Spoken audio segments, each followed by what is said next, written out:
Hello everyone, I'm Lara Andrews, and I'm here to help you prepare for the Cambridge English Flyers test. In today's video, we'll focus on part 3. It's an exciting section where you get to read a story, fill in gaps with the correct words, and even choose the best title for the story. Let's jump in and learn how to ace this part of the test together. Let's see what part 3 looks like. You'll see a text with 5 gaps. Above the text, there's a box with 10 words. Your task is to choose the best word to fill each gap.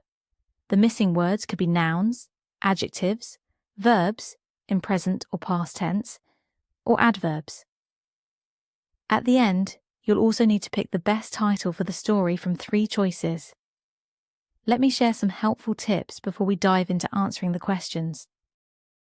First, read the whole text before you start filling in the gaps. This gives you a general idea of what the story is about. Next, remember that the missing words are testing your grammar and vocabulary. Look carefully at the words around each gap. Think about what kind of word fits best. For example, does it need to be an adjective, a noun, or a verb? Finally, for the last question, pick the title that summarizes the whole story, not just one part of it. Now that we know the steps, let's try some questions together. Let's look at the first question. So what word goes after couldn't and before out?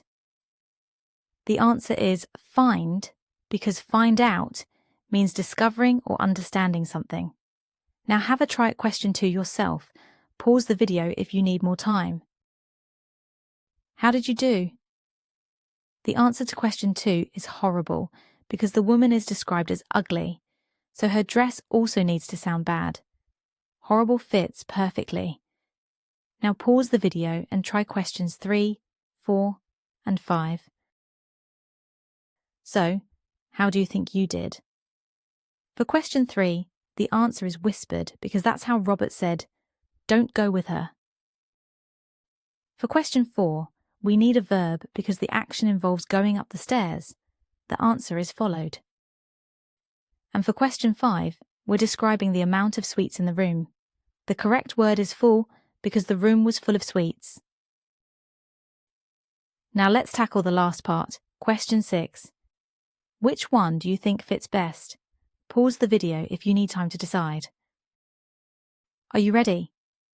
The best title is The Bad Dream because it captures the whole story. Well done if you got it right. Do you want extra practice identifying different parts of language? Try this. Take a short passage from your favourite book. Remove some nouns, verbs, adjectives, and adverbs in the A2 Flyers vocabulary list. Ask your friend to predict what type of word fits each blank. Encourage them to give a few suggestions for each gap. Once they've made their guesses, reveal the missing word so they can fill in the blanks. For an extra challenge, you can write your own short stories and create gaps for friends to fill. It's a great way to make learning fun and interactive. That's it for today's lesson on part 3 of the Cambridge English Flyers test.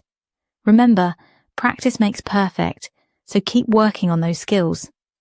If this video was helpful, give it a thumbs up and don't forget to subscribe for more tips and tricks. See you next time, and happy studying.